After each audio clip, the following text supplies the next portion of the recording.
Welcome back to the Hair Curler Chronicles. You got Tim and Nancy Dancher coming to you from our kitchen in Kitchener-Waterloo. And today we're super excited because we got a dear friend of ours, Lisa Blackwell, who is a registered dietitian. And she's coming on today to kind of talk about specifically ways in which we can look at our savings on our food bill. Because as we've alluded to in previous videos, we have food waste. We're not we try not to, but we do that. And so Lisa and I have been friends for a long time, and she's ventured down a path that is super interesting. And I was hoping maybe she could give a few seconds and introduce herself and just let us know what she does in the world of the registered dietitian. And so welcome, Lisa. Thanks, Nancy. Great to see you both. And I wanted to also add just the fact that having this connection, and I'm sure you two are very versed in this at the moment, is we've gone down a path that maybe was where we planned to go down, and everybody has been impacted by this pandemic. So part of what I'm doing has changed because of the pandemic as well. So prior to the pandemic, I had created an online program, which was to help out women. And why? Specifically trying to help out women because I was finding that my friends weren't free. They weren't available to go out and hang out at night or anytime for that matter. And I'm sure we can all relate, and you at home can relate, that life just got so busy before the pandemic. So my concept was, if I want to get out with my girlfriends, which we all know is great for us, then I need to help them from what I can do. And so being a dietitian, working with clients, helping them out to create food plans, meal plans, and just to make things more efficient on the home front is where I started. So in a quick nutshell, the home program I had running was 3 segments. The first part was get your kitchen set up. Let's simplify it, declutter it. Let's get it so it's running smoothly and efficiently. So I think of it, Nance, kind of like any sport you're going to play, you need to have the right equipment. Yeah. So, right? So in cooking and in home preparing in your kitchen, you need to have your kitchen set up for ease of functioning. So that's the first part. The second part was looking at a bit of nutrition, grocery store shopping, and really kind of getting what you need, the tools you need to be working with. The third part is closing is the big part, and that's the cooking flow. How does the whole regime and routine work when you get in the kitchen? So that's kind of the 3 pieces that were conceptually put together. And that was all to make that whole daunting task, which I'm sure all your listeners, every woman and man at dinner time says, what's for dinner, right? So I was trying to work to alleviate that and to free up time so that we could all have a bit more free time, and hopefully for women, some free time for self-care. No, I love it. I really, really love it. And I think during the pandemic, it's possible that everybody's been thrown into more cooking at home than they've ever been in their entire life, which in and of itself is a cost savings. And part of our channel is about finding little incremental savings to be able to take those savings and put them into investing. So just not eating out has been a big part of probably people being able to save more. But now I think we're at COVID fatigue, and I think we're beyond COVID fatigue, and nobody wants to taste their own cooking anymore. And so probably we're going back to more pre-made and pre-done things just because we're like, oh God, I don't want to make another meatloaf, you know? And here's a good thing that I usually mention when I'm talking to people who I'm working with is there's 2 factors here. There's time and there's money. Yeah. So when we're thinking of savings, we want to focus on both. However, if you're looking at it realistically, if you're doing one kind of takes over the other. So what I mean is if you're somebody who's trying to save time, as you know, I'm not telling you something you don't know, is then you're probably going to buy things partly prepared, cut up. Somebody else has put the labor, the time into it, which means it's going to cost you a little bit more. Yeah. And then on the flip side of that, if because of the pandemic or other circumstances, for financial reasons, you really need to have money savings, then what you're going to find you do is you're going to get things in their whole form probably, and you're going to spend the time to do that preparation, cutting, getting things ready because A, you may have a little bit more time, and B, you might be actually a little bit more strapped financially, right? Yeah, no, I love that. So let's focus on that for a moment. Let's assume that we're talking to the listeners now that are trying to shave off pennies off of their food bill. And you're suggesting that one of the easiest ways for them to do that, as opposed to buying the cut up turnip that's in the container, that they should buy the whole turnip and they should just do the prep work themselves. Yeah, exactly. And the thing is, you're going to have to decide. I think the interesting part to me since the pandemic is we've got a whole other component that we didn't maybe consider before, and that is our mental health. So what I mean is, yesterday I went to the grocery store. I sat in my car for a few minutes looking at people going in and out, thinking, oh my gosh, I don't know if I want to go in there. You know, you have all of that. And so when I'm shopping now, yes, the money is still important. The time is still important, but there's a small segment that's new, which is, what can I do that will also provide me some relief mentally? So whether that be, yesterday, I bought myself some flowers while I was shopping. Did I need flowers? Maybe not. But however, maybe getting the flowers set up and you're getting in your kitchen, that gives you a bit more, like, you don't mind being in the kitchen so much. So that's another piece, which I find is, you know, people have to decide that on their own. And that's an important one, because what I do, if you saw any of my videos on my Instagram with relation to cooking, the very first thing I say is get yourself set up for self-care. So before you start cooking, get yourself, whether it's a drink, put some music on. If we don't make the environment enjoyable, like you're saying to your listeners, then they're not going to want to continue with the home cooking. Money's going to be spent again, because now they're going to slip back into getting takeout. And so we've kind of ruined the process that could have been a good savings for money in the home cooking. Okay, I like that. That's really cool. That's a cool tip. And mental health is hugely important right now. People are just, it is one of the most, I think they're saying it's one of the top health concerns at the moment, because this is just, nobody's been equipped or have had this experience about having to have the mental fortitude to keep going with this. So if we could fork over for a second, if you were talking to us and about savings before we go to the grocery store, what would you recommend? Would you recommend going to the grocery store with an idea of the recipes that you're going to prepare for the week and all that sort of stuff? Or would you go to the grocery stores and get your inspiration at the grocery stores from what looks fresh and what looks good? Like, what would you suggest on that level? I love that you threw that out, because that's been something I thought of like in the back of my mind a while ago. So I'm glad you brought it up. Here's the thing. I think a lot of that decision makings, Nance, is going to be made off of your comfort level in the kitchen. Mm-hmm. So the other day I thought to myself, I'm getting tired of creating the recipes. There's a part of me that fights and wants to set up your plan. You got it set up for the week. You know exactly what you're making. That way you only shop for what you're making and you save some money. But there's the flip side of that, where I'm struggling with, maybe that's not in season, the recipes I've chosen. Now I'm paying more for the groceries, right? So I think that comes down to personal preference and your skill set or comfort in the kitchen. So I was going to the grocery store yesterday again, and I thought to myself, do I want to wander around and look at what's in season? Something that's on sale, and like fennel was on for like 99 cents per bulb. And so I'm like, well, maybe I'll just buy that. When I get home, I'll just look up a recipe for it. So I do think that you can definitely be cost savings by doing that. I do think that you can still have some flexibility, which people for mental health love the idea of not having a concrete, boring, everyday same thing. But you've got to balance it out between, is it more stressful now that you get home with all this and it's all rotting in the fridge? Yeah. Right? See, that's what happens to us we have great intentions. I'm a stickler on expiry dates. I get stuck on that so bad. And that's where it comes into my mind, that what a waste of money. I know, because something changes in one night, and it's like, what your plan was to have that particular meal now puts it into an expiry date, and you go and you say, oh geez, remember we didn't use that the other night? It's like, oh, it's expired. I get caught in that. The foodie over here says, it's just a suggestion. It's like, it is just a suggestion. It is just a suggestion. I sell food for a living. It's a suggestion.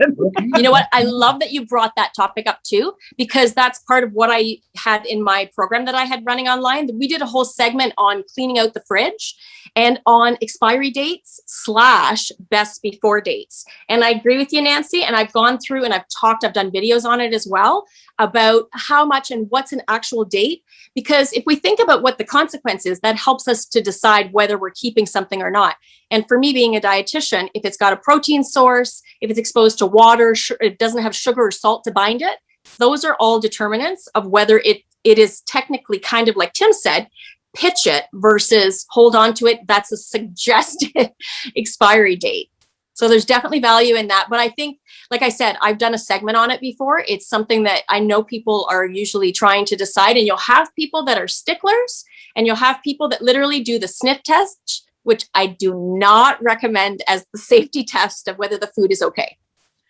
Yeah, well, okay. I will do the sniff test, but that's only if it's a package of chicken. And a package of chicken said it was expired yesterday and we were going to cook it today. I said, Tim, you could tell if that chicken is off because it will emit an odor. I'm not talking a week down the line, but I'm not so dead on one day here and there. And things like cheese. Cheese is aged, for crying out loud. That thing is, some people, there's even mold in some cheese. You can eat cheese. That's what cheese is made from. That's right. Anyways, or chopped up salad. He gets funny about chopped up salad. I go, no, you can tell with salad if it's turned. Listen, if it turns into seaweed looking, I'm not eating it. Well, if it's slimy and slips off your fork, it's just not good. It doesn't taste good either. So my suggestion again is, as much as it may work for you in some ways, I would not use the sniff test as your determinant, only because I can tell you I've received like vacuum packed chicken that's been, and it's not what I'm always buying, but I've had on occasion organic chicken vacuum packed. When I've opened it, it's not even at its best before date, and it already has that smell because of whatever way, I guess maybe it's processed, the fact that it's fresh animal, I don't know. But so you just have to be cautious because there is a money savings factor in all that, but there is also a realistic, choose it so that it actually is still safe to be consuming and you don't end up with a foodborne illness or something, right? Yeah, I'm aware of that, but you would think I was out to kill him the way he acts. Oh my God, it's past the expiry date. And I'm like, one day. It's one day. Yeah. Same thing with yogurts. People talk about it for yogurts and stuff. Those are on their suggested dates. Sometimes I've had yogurt over a month past the best before date. It hasn't been like open. The seal hasn't even been opened on it. Or, the liquid comes out of it when it's actually been broken when you've taken some. But that's okay. You just re-stir that in. That doesn't mean it's bad or it's gone where you can't use it anymore. So there is a fine line. That's a whole segment we could go way off on track on. No, for sure. And so again, maybe do you have a few tips for going to the grocery store that would be helpful for people who are looking to save money? Yeah. And I'll provide for you the link so you can put that up for your actual followers. There's a couple of things. One is there's a site that's done by Dietitians of Canada, and it's kind of a great reference of reliable nutrition and food related information. So I'll put that up there for you in general, because that one's got all the tidbits. But if I was to focus on some basics for you, I mean, the obvious one I know everybody's aware of, but I kind of think we need to still continue that support for is go with a list. And I say that because we are in a place in this pandemic where we're making many decisions from the second we wake up. We're overburdened by information. And I can tell you at best, most people will walk in and all of a sudden either your mind is wandering, your eyes are wandering. So if you stick to your list because of financial reasons, you want to stay on track, that's going to keep you on the straight and narrow. So go with the list. Have a bit of an idea of what the layout of the store is, if you can, if it's one you're going to and frequenting, other than the fact we know that the good stuff is mostly around the outside perimeter. So that's the first thing I would say. The other point I say is whether you do or don't like meal planning, I'm going to be throwing that one out. There's good ways, fun ways. There's less onerous ways to do some form of meal planning. And even if it's, you know, whether you plan 3 meals out of the week only and you leave the rest to be flexible, but without any plan, we end up probably hitting at least one night a week where we're like, no thinking, we're just done. Unexpected things happen and we default and we pick up the phone or we go get takeout. Yeah. So if you want to avoid that, there needs to be a bit of planning that's in place for sure. So those are the 2 top ones that come to mind for me: list, and then having some form of a meal plan so that you know when you're, and they work hand in hand. And you know, some people are exceptionally good with the coupon clipping. That's not so much my shtick because we don't buy a lot in the center area. Like, we're not a big packaged food type of, No. we don't buy a lot of that. So I find that those are where the coupons are mainly for. But in all fairness, there are people who can only afford that center part of that and rely on it. No, for sure. Right. And so coupons for them would be a really good thing. And I think there's even apps out there now where you'll almost do a coupon match, that some stores will go, well, if you've got this coupon, well, I'll take that coupon. Do you recommend coupons? Is coupon something that you use to stock up on pantry items? So I would say there was a day when I did coupons. I think I'm fortunate I don't have to rely specifically on them. However, I know some people who use them and have apps that they just go click, click, click, and they've got like the best place to go or a comparable that the store they're shopping at will honor the same price, right? Mm-hmm. So those are definitely, if you're somebody wanting to watch your money, that's a way to do it. I find for me, because of, it's more of what I prefer because I'm a foodie, I don't take the time to plan around coupons. So Right. I would prefer to go and on a whim, look like I said yesterday and see that there's a certain fruit, vegetable, whatever it is that's on sale, or maybe even down the middle aisles. I'll notice whatever it is, whether it's a grain or something that's on sale or reduced that I know is more expensive, and I'll pick that up.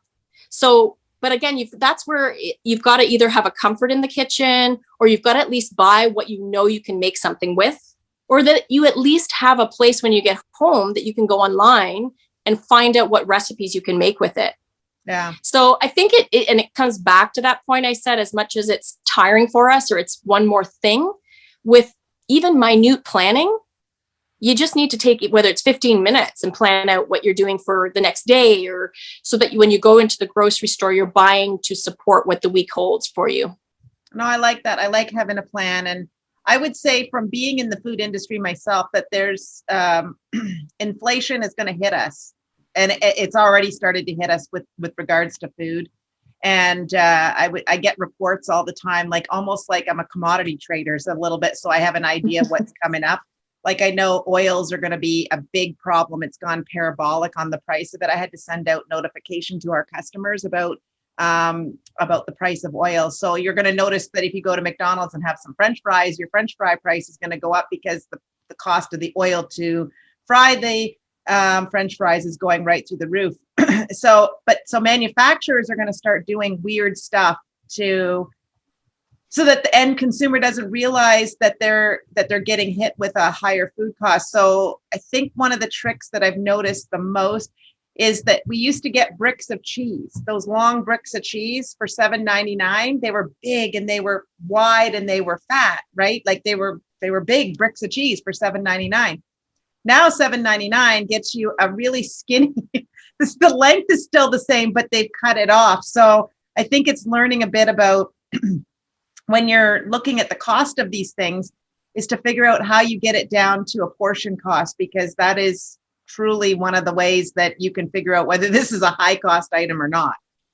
Yeah. So 2 things on that. I agree with you on that. And one of the things I usually mention when I go through, and I've actually got a video up on my Facebook channel about it, about 2 things. One is the looking at batching, like larger batches, like you're saying, of something, and then being able to bring that home, portion it more into your individual or your family size portion, because that's going to save you money. And the place to start with that is figuring out the unit price, right? So, if something's on sale and it's, say, the smaller version or the smaller size of that particular item, if you break that down to the unit price by just dividing maybe how many portions are in at that cost compared to the larger one, you'll sometimes find that it's more cost efficient to buy the smaller one, but sometimes just because it's on sale does not mean that that's a better price. It might be better to buy the larger one and then just take it home yourself and break it down into 3 or 4 more pieces, right? Yeah. So that's the one thing. And I did speak to that in that one post I have. The other one is I did a little segment or a little session on my channel that was about the Canadian Food Report. And they were reporting specifically that there's going to be an increase in groceries. I think it's between 3 to 5% increase. And then I speak about the areas. I know meat was one of them, produce is one of them. And so again, just trying to focus so that we're aware of which things are going to become more expensive and then ways to work with that so that you're finding that's a huge hit on your grocery bill. Yeah, no, it's going to be problematic, and it's going to be really problematic as we come out of the pandemic. I mean, we're looking at food. I don't even want to say it because I have a bit of authority on it, but I'm concerned. I'm concerned. So we'll leave it at that. Let's just say that. So this is a very pertinent and important topic. So before we leave this topic, I want to ask one more question with regards to portions and things like that. Costco, big giant tubs of things, big giant. I call it the $100 store. Forget the dollar store. It's a $100 store. You can't get out of that place for less than $100. Agreed. Hands down. So are you pro Costco and buying stuff in larger quantities, chunking it down? Or are you like, beware, time out, step away from the Costco line? I know you're not going to like this answer, but it comes down to your situation again. But it's realistic in the sense that when we go there, I love their fresh fish. It's excellent. Like the quality is amazing. Mm-hmm. I will go and I will buy, a large piece of salmon and I'll break that. But I go home and before that goes into any fridge, I'm already sectioning that off into portions because then I just pull it out of the fridge. It just means I have maybe 2 or 3 times as many there, but it's fine in the freezer for those months. So I love it for those kind of things. I think you just have to be savvy again. And that's one of the things I have down to mention is be knowledgeable of the general cost of items you're buying, even if it's a ballpark figure, because you're going to know whether something, even though it's at Costco and it's in bulk, it may cost you more than if you just got a single portion at your grocery store. Yeah. And if you know yourself and know you're going to go in there and spend, just throw everything that's in the cart, then I don't think that's a good place for you to shop or less frequently for sure. Yeah, no, that's so true. Anyways, Lisa, this has been really good. I've enjoyed having you on so much. And this has been very helpful, I think, for the end viewers. And so if they wanted to find you on the World Wide Web, where would they go to find you? I mean, we'll obviously put a link, but maybe if you could tell us where you're located. Absolutely. So I have a YouTube channel, so I'll provide you that information. I'm also on Facebook, and that one there's a business account, but I also have a group page that's specific for nutrition tips and kitchen basics, all centered around that program I mentioned I was doing.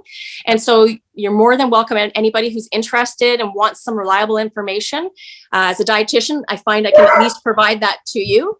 And then the other place is I also am on Instagram. Instagram is my playground. That's where I just get on there, do some fun things. I'll throw on stories. So it's just a good, open, easy to access place where everyday tips are what I throw onto that one as well. That's awesome. Well, Tim's gone to stop Brady from barking, but Tim and I really, really appreciate you being on today, Lisa, and hoping we could do a next segment. And I'm thinking I want to talk about maybe pantry staples and pulling together a meal in a minute. Would that be okay? Sure thing. That sounds great.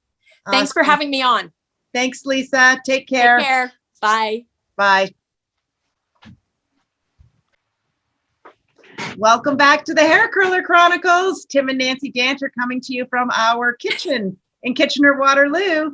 And we're here again today with our really good friend, Lisa Blackwell, registered dietitian, and so happy to have you back again, Lisa. Thank you so much for joining us for another session of the Hair Curler Chronicles, where we're going to dive into money saving and time saving initiatives for our viewers who are trying to figure out how to create and some more time in their life, and create some spare change so they can put in some investing. So welcome back.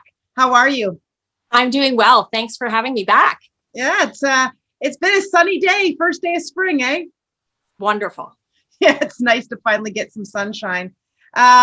Wanted to jump off from our conversation last time where we were talking about, we delved into, when you're looking in the kitchen for cost savings, that it's not just cost savings we're looking at, but time savings and maybe some mental health savings when it comes to all this. And so we focused a lot in our last conversation on some tips and tricks that you could do when you're doing at the grocery store, but maybe we could switch over to, for us, a lot of what we want to look at or what we need to do is time saving ideas and meals in a minute. And how do I do that and not blow the bank on money at the same time? So some of these are going to cross over from last time tip wise and into this time as well. And that first one that comes to mind right away is the meal planning with relation to time. But if I can take a second to jump back to the grocery store. Yep. Getting in and out of the grocery store also can be and should be probably a time savings thing. And so what I usually suggest for that is preparing before you go. That starts with your list. But the other part is when you get there, after you know what your meals are going to be, because you've done a bit of meal planning, that's going to save you when you're in the aisles. And the other thing that I bring up for people, and it's cost and time savings, is when you're filling up your items and you're putting them in the cart, is to consider where you're putting things together. So it drives me crazy that we pick up an item from a shelf. It then goes in our cart. It goes from the cart onto the checkout aisle. It goes from the checkout aisle into the bag. It goes from the bag. So that process drives me crazy because I think for many reasons you understand. But what I try to do when I shop is even putting the items from wherever on the shelf or in the freezer section, I put all of my refrigerated and freezer items kind of grouped together in the cart. And so I don't know if people logically do that all the time because that wasn't something I used to do. And my rationale is because I want to get in and out of there and I want to get home and get it unloaded in timely fashion, is if you keep your refrigerated items together, then you bag them together. And so when you get home, the first thing you should be dumping out and putting away is your refrigerated items.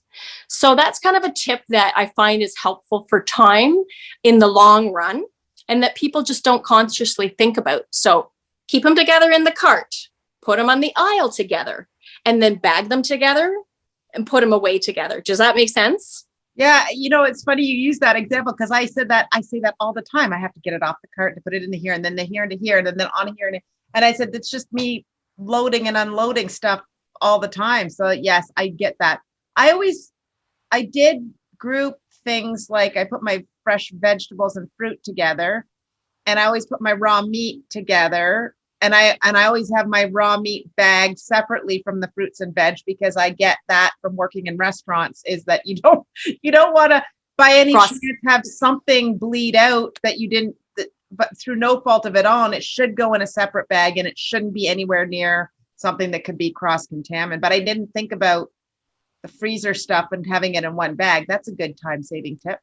Yeah. Like yesterday we had frozen waffles. So I put that together with, the sectioned it off with all the refrigerated items. There's dairy products, whether it's milk, whether you have yogurt, cottage cheese, just put hummus, like any dips, put all of that together because then that way, when you get that bag home, it's the first one that you unload.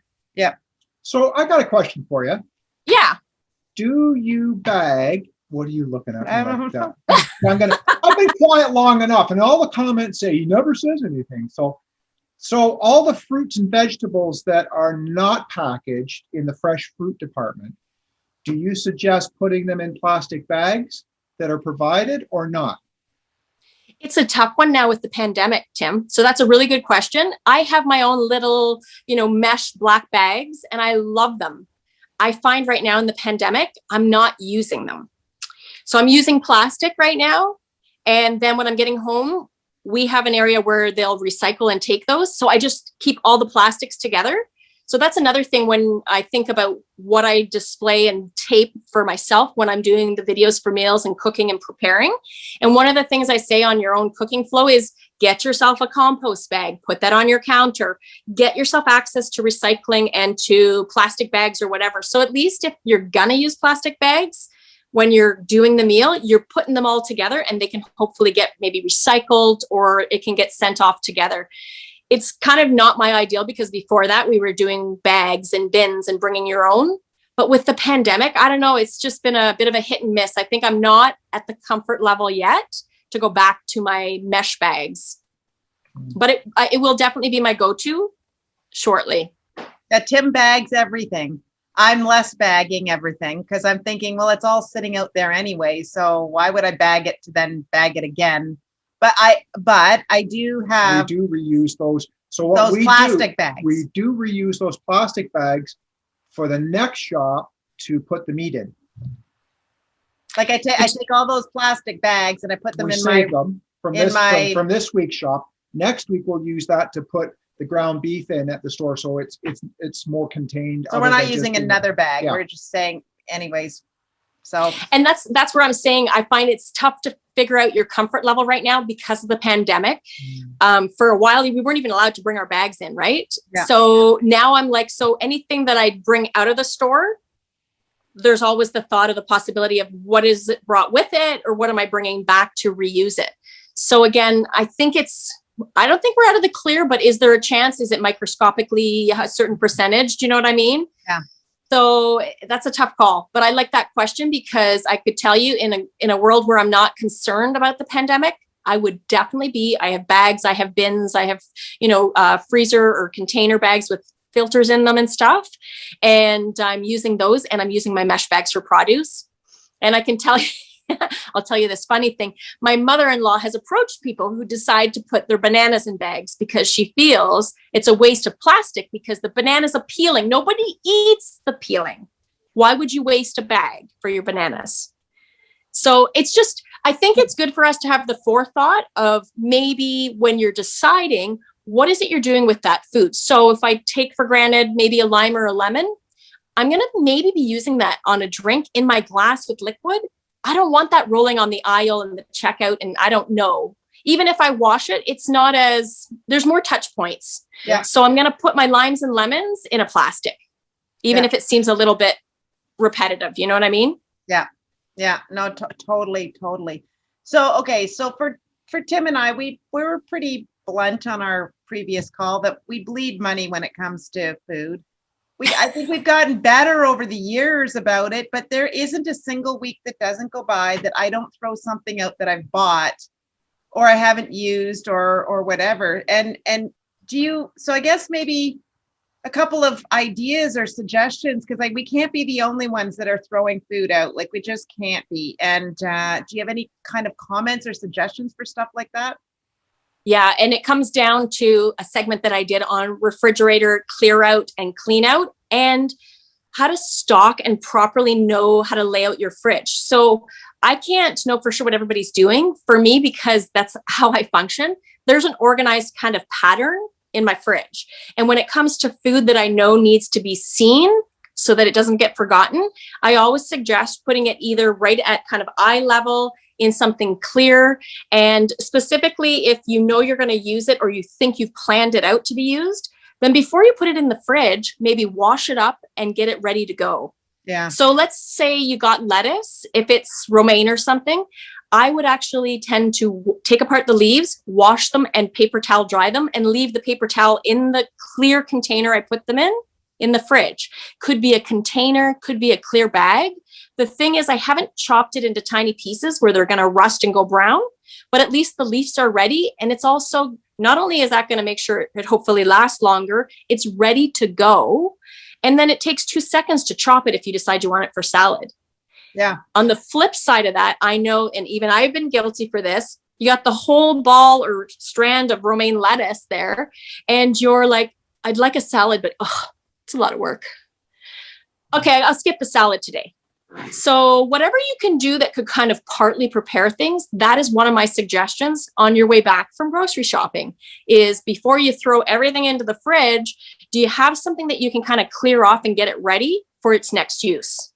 Yes. Yeah, so and cut up onions and things like that in advance too, or Oh, you got to watch some of my videos, Nance, I have. because That's why I said, that's why I asked the question. so my real go-to for that is, I can't tell you how many times, and I'm a foodie and I love cooking. And if I have to do a lot of chopping and stuff, I may just change my idea of what I'm cooking. So I always have onions and garlic chopped ahead of time and in the freezer. And so the garlic way better taste wise than if you buy it in the oil in the jar. It loses its flavor. I find it hardly has any taste at all, to be honest, if you like a real garlic flavor. So I'll take a day or maybe an extra half hour when I'm cooking, and I'll decide I'm going to chop down an extra 2 or 3 onions, get them ready to go, and they go right in the freezer. And I'll do the same with garlic. And then all of a sudden, if you decide you want a quick meal, so you're talking about saving time for quick meals, if you've got a meat and then you just need onions and garlic to go with it, toss it together, maybe have some wraps, throw it in your meat portion into the wraps and add whatever veggies you have on hand. That's a quick, inexpensive dinner that saves you from dialing takeout. Yeah, no, that's a really good suggestion. And is there any other vegetables that can hold up in the freezer like that? So I also stick in there fresh ginger. Yeah. Because I find whether you're using it, and it's interesting because with fresh ginger, you could actually peel the whole thing, slice it into coins, and actually use it for tea. Some people would do that. But the alternative to that, which I find I do, is occasionally I'll like it in some form of a really kind of mild, kind of Asian flavored meal. And fresh ginger, to me, there's no comparable. So I'll save the whole bulb or the finger piece with the skin on and just wrap it and put it in the freezer. And it's really simple to just, again, shave off the outside and just grate it when you need it. So ginger's another one, onions, garlic. Those are my 3 go-tos. I have one more tip that's actually, it's just a freezer tip. And that would be for tomato paste. If you're a tomato paste person and you get them in the little cans, which are really inexpensive. Yeah. When I take the portion I've used, I actually get out an ice cube tray and just pop and fill the ice cube trays and then pop that into another container or Ziploc after. So then when I'm doing a recipe, again, I don't have to think, do I have tomato paste in the cupboard? I don't have to think, oh, I got to waste this. I just grab 2 ice cubes and I'm ready to go. Yeah, no, I love that. And do you do meal prep on like a Sunday or something where you'll do a few things in advance, like beyond just making sheets and sheets of lasagna, but like you'll do something like I'm making soup for dinner tonight, so I'm going to make double batch. Like, are you double batching things and putting that in the freezer? I am not double batching. I would say that I pick a day, but my schedule is a little bit more flexible than somebody working full time 5 days a week. If you're somebody, and I've got a couple girlfriends who do this, where they take a Saturday or Sunday and they'll make a couple meals for the week, and then they just portion it out. You leave enough for that meal, and then you might set 2 more meals left over for the next week. They usually, but it's also, a lot of people find it helpful if you like, let's say, whole grains. So maybe you'll make up a big batch of whether it's brown rice or something, usually takes you a good 45 minutes to cook. And that'll stay in the fridge for the week, and you can freeze it. It actually freezes well also. So if you do that ahead of time, that doesn't stop you from enjoying that during the week when you may not have as much free time. Yeah, no, it's all of these time saving things are really, really super helpful. You know, the other thing, and again, it's just going down a bit of a rabbit hole, but it's a cost savings, money saving thing. I didn't know this till I started selling food, that when you look at fruits and vegetables, that you shouldn't store certain fruits and vegetables together because they turn fast. And so, like, for instance, I think it's apples that give off ethylene gases. Yeah. Yeah. So put them near your bananas. Your bananas should be kept across the room from your apples. I had no idea. Yes. Yeah. You should not have your bananas near your apples. And what do most people do? They come home and they put their apples in a fruit bowl. Bananas right on top of it. And then they wonder why their bananas go bad so fast. Because they couldn't play nice in the fruit bowl together. No, it's a thing. It's a thing. And it's like, and it's understanding and knowing, I think, what vegetables go where in the fridge, that so you're not throwing it out. Like, for instance, you'd never put a potato in the fridge. Like people who own chip wagons, like the fresh cut French fries, they actually buy There's a restaurant tip. They'll buy, if they know they're going to make X number of pounds of French fries next week, they will buy that this week, and they will, or 2 weeks for now, and they'll have it sitting out. They're waiting for it to because it has to do with the sugars in there, right? Yeah. So any tips or tricks on that kind of a thing? Do you know off the top of your head, other than the banana apple thing? I would leave you that link that I mentioned to you on that dietitian's website, because they're pretty good. I know for me, my avocados are one of those finicky ones where I find they're green, they're hard as a rock, and all of a sudden they're like dark and they're done. So I keep them kind of separate. I usually try to buy them a little bit more firm, and then I keep them separate in a dish on their own to come just to room temperature ripe. And then once they're that way, then I throw them in the fridge. But it's that fine line. They're almost like bananas. They kind of are hard one day, and the next day they're all ripe at the same time. Yeah. So I guess a suggestion or a tip for that one would be, if you can, or if you want to, is when you buy them, is to buy, like, split your bundle, or buy, 3 avocados where one is like really hard and firm. And then the other one, there's one or two is maybe slightly ripe, so that you can use them up. Same thing with pears. If you buy them all kind of ready to go ripe, we know what's going to happen. Unless you have a planned dish that uses them all the same time, you're going to be having food waste, right? Yeah, I know. Food waste. I'm telling you, this is what it is. That's the food waste. So that's a good point too, is that when you're talking about food waste, sometimes you go into the fresh area where the vegetables and stuff are, and there's a deal. And it's like 3 avocados for $6 or something like that. But you only need one. Yeah. But someone could gravitate towards, oh my God, it's a deal. And that deal sticks in their head. And yet they use one, they throw out the other 2. But really, it would have been cheaper to just buy the one, right? Yes. However, I'm going to add to that, because what I'm doing myself, even though, like, I'm sure, Nancy, you're the same because you love cooking. There's a lot of things that you can probably go to off the top of your mind.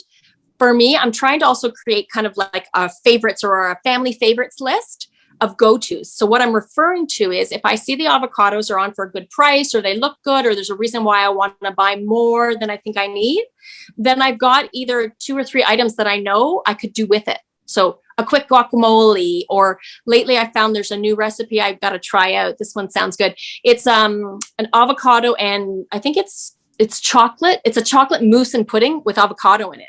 Yeah. So, and then in that case, probably a more spent vegetable is even better than when it's not ripe. So I think it's being very savvy, and being like, having maybe a list that you have, or a place you can go to online or whatever, that has those items you can make, so you can refer to it. So like I said, if I have my listing knowing I could do a guacamole or a pudding, then I know if those are going to get spent, I'm not throwing it out. Yeah. I'm using it up.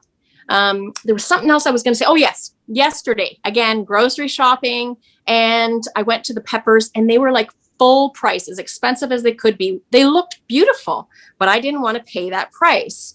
So I went around the corner, and at the grocery store I go to, they've got the stands with reduced items. Mm-hmm. I bought a pack of 4 peppers for $4 that would have probably cost me like 10, right? And these are 4 really nice peppers. Now, I don't need 4, but I know that I will now make an effort to, just as simply as maybe chop them all up, throw in some red onion, and just saute them in a pan. And then you can use that with a meal as a side. You can throw it into an omelet. So that's why I think it's valuable to have kind of a go-to list of your favorites, so you can try to avoid the food waste. With the items, you've got your favorite, maybe fruit or vegetables that you like to use, or that are usually on sale in bulk, right? Well, and I think when we talk about this too, one of the things I got good at when the kids were little, we had you have a son around the same age as my son. It was like he had a hollow leg. So what I did was I could not keep that kid full. So if I was making something with hamburger, I didn't want to have to buy 4 packages of hamburger just to feed him. So I got good at going to the sale items on the peppers and the things like that. And as long as I chopped it up fine enough that he didn't realize it was in there, it was like, okay, how far can I stretch that package of ground beef so that it could make a whole pile of stuff? Because that's another thing that's in here, is that keeping people feeling full on good foods, not just filling up on the filler stuff. And that's where the importance of adding in the fruits and vegetables is, because you're getting the extra fiber, which holds you over. They call it satiety, or being satiated, where you're not feeling starving and hungry. So add in some protein, add in your fiber, whether it's from fruits, vegetables, or maybe some whole grains instead of the refined stuff. Yeah. That's going to hold you over longer. And just to add on with that, Nancy, is you mentioned about kind of doing that batch of cooking. When we're talking about avoiding the food waste, I mean, some of this is a general knowledge. Go to the stews, the soups, the whatevers. If you've got picky eaters, which I know we all do, whether they're kids, whether they're maybe husbands. And so take your vegetables. And I've been told if I put it into any of a form of a pureed form or a soup, that it's unidentifiable, it will be consumed. Yeah. So you got to get creative on it, right? Yeah, our son Wesley told me he hates mushrooms. I hate mushrooms. I don't ever eat mushrooms. I'm thinking, you grew up on mushrooms. You could chop mushrooms. They're cheap, and you could chop mushrooms up so finely that it looks like it's a piece of ground beef. He had no idea. Exactly. And so even with, I'm thinking of like yesterday, I did a recipe where I only needed half of what I was using in a canned form. So I was using canned lentils. And this is back to cost savings and time savings again, right? So if you're using or needing beans, lentils, or something like that in your recipe, if you want to do cost savings, you want to do maybe considering dried, right? You're going to pay a lot more for a canned version of it. And then if you do get the canned version, don't waste any of that if you only need part of it. So it's, again, having an idea of what to do with it after. And that's where the creativity comes in. And that's where hopefully I can provide you or your actual viewers some information as well, is with my lentils, believe it or not, I actually do a puree with them, add in a bit of hot water, and those go into a carrot muffin I make. Oh, so, and they're delicious. And nobody would know they're in there. It's providing you more protein, so it's going to sustain you longer. And we know that our beans, lentils, chickpeas, all of those have got great different micronutrients in them, all those minerals and vitamins that you're not getting elsewhere. So that's interesting you say that. I mean, I'm a guy and you are? You're a guy. You don't. So, I didn't stop to think about, go back to your lentils, that you can buy them in the can or you can buy them in the package. And you said there's a cost difference. I don't kind of look at the cost. I really don't. Nancy says, pick it up. I pick it up, and whatever the case is. Does that apply is there any connection between a cost savings between like a can of something or a package of something versus fresh fruit? Is there a cost, or fresh fruit and vegetables? Is there cost savings or anything like that there? Like, obviously if it's canned, it's more. Absolutely. And you're getting a lot less. So if you think about, and again, this comes with a bit of knowledge, making sure that either you hook up to the right cooking site, the right recipe site. So if you think about those lentils, all those things I was talking about, if you go online to a website, which I can provide if you want to, about pulses, it tells you what to do with the different kinds of beans, lentils, chickpeas. Because I think when we don't know what to do with things, it can kind of scare us off and put us off, never mind the fact that we may not even know if we like the taste of it. So if you learn what to do with them, for instance, with the beans, if you're cooking and need like a can and you don't know how to do anything else with them, you're going to pick up the can. But I know for a fact with red lentils, if you use split red lentils, they're a really good substitute for canned lentils. I can buy a bag for like literally a quarter of the price I'm going to pay for the can. They're dried, so their shelf life is going to be way longer. And they only take, because they're split, they only take about 10 to 15 minutes to cook in water, just like you'd cook rice on the stovetop. Wow. So there's lots to be learned. Educate themselves. I remember I had a women's group that I used to have coffee with once a month, and we went through. We call it to challenge ourselves. And so every month somebody it was somebody's month, and they brought some strange thing that they didn't know what to do with, that they see at the grocery store. And I said, okay, well, whoever's house we're at, we'll cut it. We'll look at it. We'll play with it. And it's amazing, because if it's one person spending one amount of money to bring one item, and then a whole bunch of us look at it and taste it and try it. And the only reason that appeals to me is I do that for my job. We look at stuff all the time. And I've learned over the years that I didn't even know it would be something I would like if I didn't try it.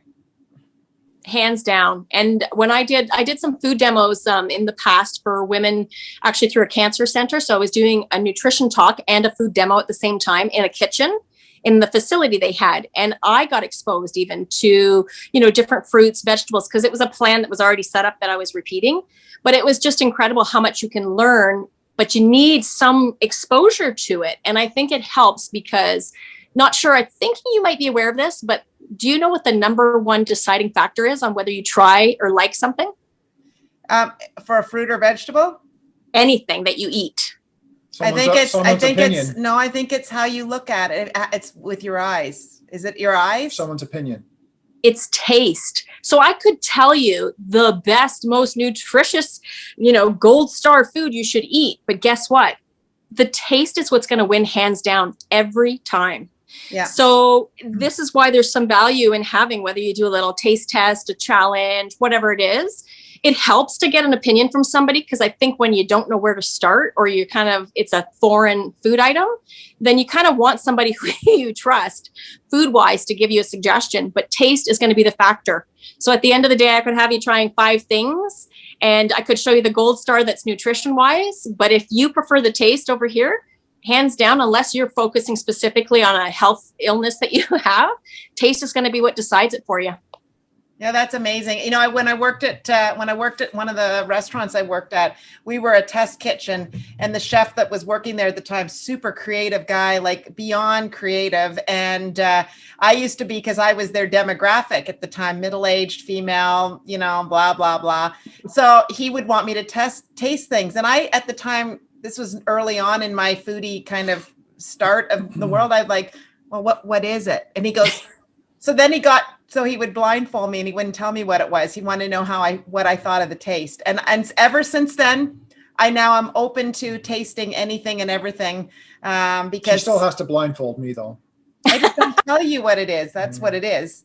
Anyways, this has been really, really fun and great, Lisa. Can I ask a question? You said something interesting in a conversation that we had off camera, and I'd like to bring it on camera because it stuck with me, because I'm about saving money, and this is what this quest is all about. You mentioned that there are some things that are taxable and non-taxable in the grocery store, and that tax is 13%. And if I'm saving 13% on something, maybe buying something fresh as opposed to canned, I'm in for that. So can you expand on that before we leave for this session? Yes, good point, Tim. So I don't know if anybody knows for sure. I'm thinking if you're very cost savings and you need it to be financially tight, you're going to be aware. But your fresh fruits, your vegetables, meat, potatoes, those kind of items are non-taxable at the grocery store. If you're getting stuff I think it's drinks, candies, confectionery stuff, that kind of a snack food that's packaged, the majority of those are going to be taxed 13% in Ontario, right? And then on top of that, if it's over $4, the item, then it starts the tax. The other part is the partly prepared stuff will be taxed. I believe it's the 5%. So no GST. I'm not sure, but again, it comes back to the fact that the more processed a food item is, the more tax you're going to pay. So there's encouragement for us to save money and to eat healthier, right? Interesting. Yeah. I never in my 55 years knew that. Really? Nope. I need to talk to you more about these things. Oh. Anyways, you know what I would say in all of this conversation is, just like it is with we're talking about cryptocurrency and stuff like that, I think the message in all of this is to be open to learning and trying new things. And if there's a will, there's a way. If you really, really, really, like we do, want to make a difference in our life in 2021, and we want to find those cost savings so we can take that money and put it into our investment to try and change our financial landscape in 2021, then this is part of it. This is one of the areas where we spend a ton of money. Our food cost is huge. And you've given some fabulous tips and tricks, Lisa. And we'll put a link below for where you can find Lisa on Instagram, Facebook, and through her YouTube channel. So thank you so much, Lisa. Thanks, Lisa. Thank you so much as well. Bye. See ya.